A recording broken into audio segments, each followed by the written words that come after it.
Somente a Escritura. 21 razões para rejeitar a sola Escritura, de Joel Peters. Introdução. Nós cremos somente na Bíblia e a Bíblia inteira é a única regra de fé para o cristão. Talvez você já tenha ouvido esta frase ou algo parecido de um cristão protestante.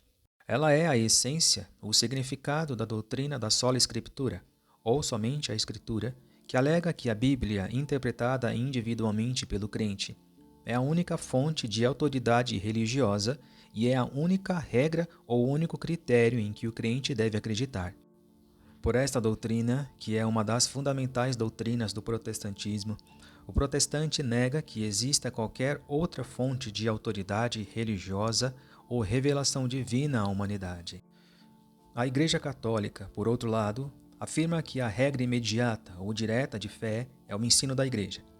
Este, por sua vez, tem suas fontes da revelação divina, a palavra escrita, a Sagrada Escritura e a palavra não escrita, conhecida como tradição.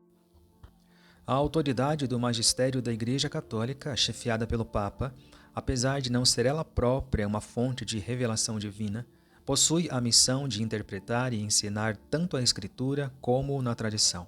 Estas duas fontes são as fontes da doutrina cristã, a regra de fé cristã, remota ou indireta.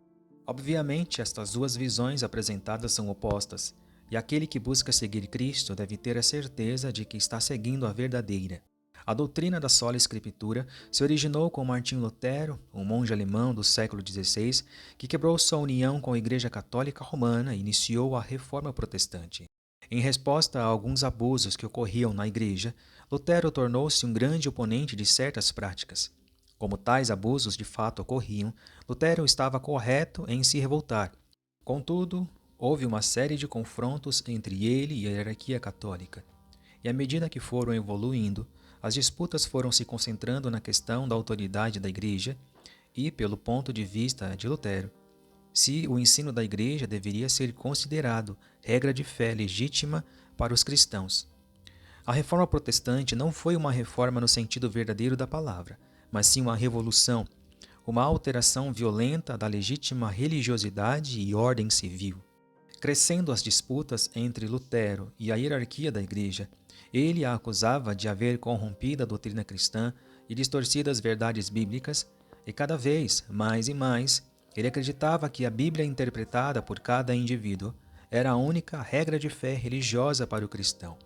Rejeitou a tradição, assim como a autoridade do ensino da Igreja Católica, com o Papa como sua cabeça, como tendo legítima autoridade religiosa. Um observador honesto poderia perguntar, portanto, se a doutrina de Lutero sobre a sola Escritura seria uma restauração genuína das verdades bíblicas ou a promulgação de uma visão pessoal acerca da autoridade da Igreja. Lutero era um apaixonado pelas suas crenças e foi bem-sucedido em divulgá-las. Mas estes fatos por si só não são garantia alguma de que o que ensinou esteja correto. Pelo fato de o bem-estar e mesmo o destino eterno das pessoas ser uma aposta de confiança, o fiel cristão precisa estar precisamente seguro neste assunto.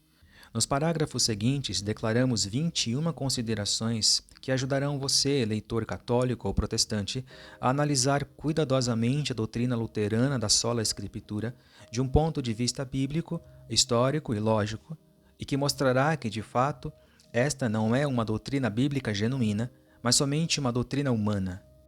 Razão número 1. Não é ensinada em parte alguma da Bíblia. Talvez a razão que mais chame a atenção para rejeitar esta doutrina é que não existe nem mesmo um só versículo onde esteja ensinada, e isto, portanto, torna esta doutrina auto-refutada. Os protestantes comumente citam versículos tais como 2 Timóteo 3, 16, 17 ou Apocalipse 22, 18 e 19 em defesa da sola Escritura. Mas um exame minucioso destas duas passagens facilmente irá demonstrar que, na verdade, estas não suportam tal doutrina. Em 2 Timóteo 3, 16 e 17 lemos: Toda a Escritura é inspirada por Deus e útil para ensinar, refutar, corrigir, educar na justiça, a fim de que o homem de Deus seja perfeito, qualificado para qualquer boa obra. Existem aqui 5 considerações que enfraquecem a interpretação protestante desta passagem. Número 1. A palavra grega ofélimos, utilizada no versículo 16, significa útil e não suficiente. Um exemplo desta diferença seria dizer que a água é útil para a nossa existência, mesmo necessária, mas não é suficiente. Isto é, ela não é o único componente que nos manteria vivos. Também precisamos de alimentos, medicamentos, etc. Da mesma forma, a Escritura é útil na vida do cristão, mas isto nunca quis dizer que ela é a única fonte de ensino para o cristão ou a única coisa da qual ele necessita. Se a doutrina da sola Escritura fosse verdadeira, baseada no verso grego 16, todo e qualquer livro da Bíblia poderia isoladamente ser considerado a única regra de fé, uma posição que é obviamente absurda. Número 3.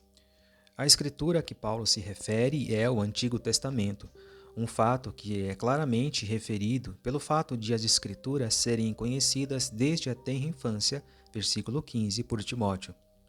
O Novo Testamento, como conhecemos, ainda nem mesmo existia, ou, na melhor das hipóteses, estava incompleto, então não poderia estar incluído no que Paulo quis dizer com o termo Escritura. Se aceitarmos as palavras de Paulo sem analisarmos o que realmente significam, a sola Escritura, então, significaria que a única regra de fé do cristão é o Antigo Testamento. Esta é uma conclusão que todos os cristãos rejeitariam.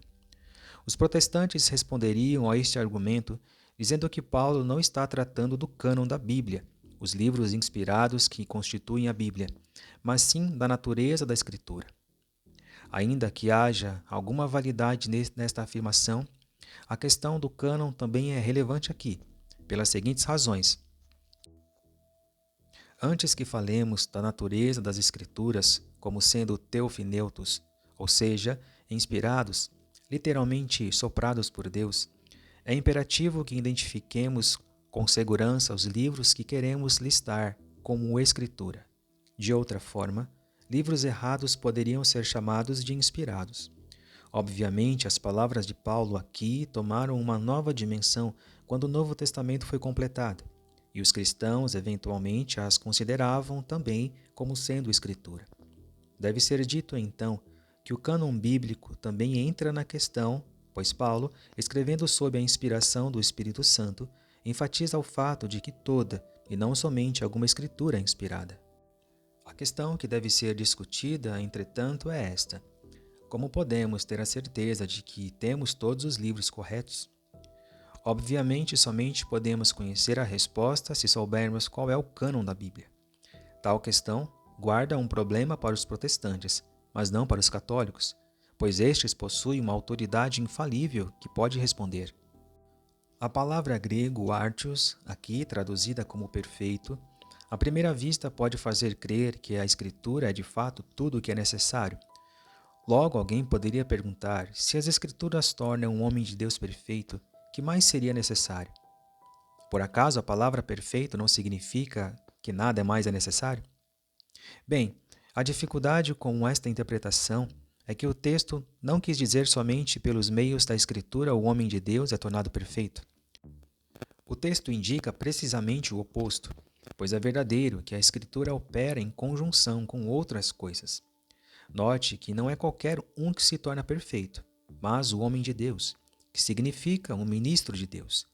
1 Coríntios 6:11, um sacerdote. O fato deste indivíduo ser um ministro de Cristo pressupõe que ele já estava acompanhando um estudo que o prepararia para exercer tal ofício.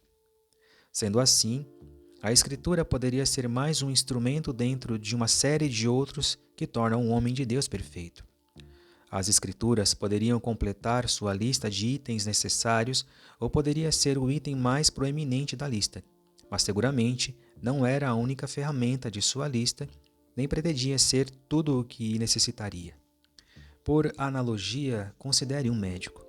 Neste contexto, poderíamos dizer algo como o Tratado de Medicina Interna do Harrison, livro-texto de referência na prática médica mundial, torna nossa prática médica perfeita.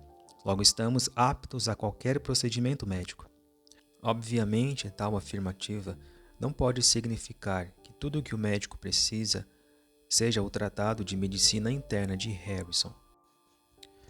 O médico também necessita de um estetoscópio, um tensiômetro, um otoscópio, um oftalmoscópio, técnicas cirúrgicas, etc.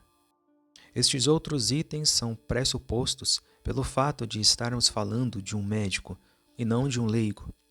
Logo, seria incorreto presumir que somente o Tratado de Medicina Interna de Harrison torna o médico perfeito, a única ferramenta necessária.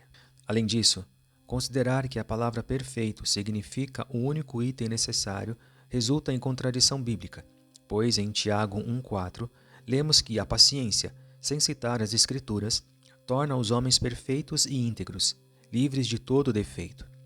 É verdade que aqui uma palavra grega diferente, teleios, é usada para perfeitos, mas permanece o fato de que o entendimento bíblico é o mesmo. Então, se alguém certamente entende que a paciência não é a única ferramenta que o cristão precisa para ser perfeito, um método interpretativo consistente levaria-nos a reconhecer da mesma forma que as Escrituras não são a única coisa que o homem de Deus necessita para ser perfeito. A palavra grega exartio, no versículo 17, traduzida por qualificado, outras Bíblias trazem algo como equipado ou plenamente qualificado, é tida como uma prova pelos protestantes da sola Escritura, pois esta palavra, novamente, implica em dizer que nada mais é necessário ao homem de Deus. Contudo, ainda que o homem de Deus seja qualificado ou plenamente equipado, este fato por si mesmo não garante que este homem saiba interpretar e aplicar corretamente uma passagem bíblica. O sacerdote deve também aprender como usar corretamente as Escrituras, mesmo que ele esteja equipado com elas. Considere de novo a analogia do médico. Pense num estudante de medicina no início de sua residência. Ele deve dispor de todo o seu arsenal necessário para os procedimentos cirúrgicos, ou seja, ele deve estar qualificado plenamente e equipado para qualquer procedimento de emergência, mas a menos que ele passe boa parte do tempo junto a médicos mais experientes, observe suas técnicas, aprenda suas habilidades e pratique algum procedimento ele próprio, os instrumentos cirúrgicos que possui são completamente inúteis. Sem dúvida, se não aprender a usar tais instrumentos apropriadamente, antes mesmo podem se tornar armas perigosas em suas mãos. Quem se habilitaria a submeter-se a um cirurgião que aprendeu cirurgias por cursos de correspondência? Da mesma forma, ocorre entre o homem de Deus e a Escritura. Estas, como os instrumentos cirúrgicos, são preciosos apenas quando bem manipulados. Do contrário, os resultados são o oposto do esperado. Mal usados, um pode trazer a dor e a morte física, a outra a dor e a morte espiritual. Devido à Escritura nos advertir a mantermos a retidão da palavra da verdade, 2 Timóteo 2,15, é óbvio, portanto, que a palavra da verdade pode ser desviada de seu correto caminho, da mesma forma que um estudante de medicina destreinado que usa incorretamente seu instrumental. Com relação ao Apocalipse 22, 18 e 19, há duas considerações que desqualificam a sola Escritura. A passagem, quase a última da Bíblia, diz: Eu atesto a todo o que ouvir as palavras proféticas deste livro. Se alguém lhes fizer qualquer acréscimo, Deus lhes acrescentará as pragas escritas nesse livro. E se alguém tirar qualquer coisa das palavras deste livro profético, Deus lhe retirará a sua parte da árvore da vida e da cidade santa, que estão descritas nesse livro. Quando os versos desta passagem afirmam que nada deve ser acrescentado ou retirado das palavras deste livro profético, não estão se referindo à sagrada tradição sendo acrescentada à Sagrada Escritura. É óbvio, pelo contexto, que o livro aqui referido é o próprio Apocalipse e não a Bíblia inteira. Sabemos disso porque São João diz que o que for culpado por acrescentar a este livro será penalizado com as pragas escritas neste livro, as pragas que ele mesmo descreveu em seu próprio livro, o Apocalipse. Afirmar algo diverso é atentar contra o texto e distorcer seu claro significado, especialmente devido à Bíblia que conhecemos ainda não existir quando esta passagem foi escrita, sendo assim, não poderia significar o compêndio do cristão.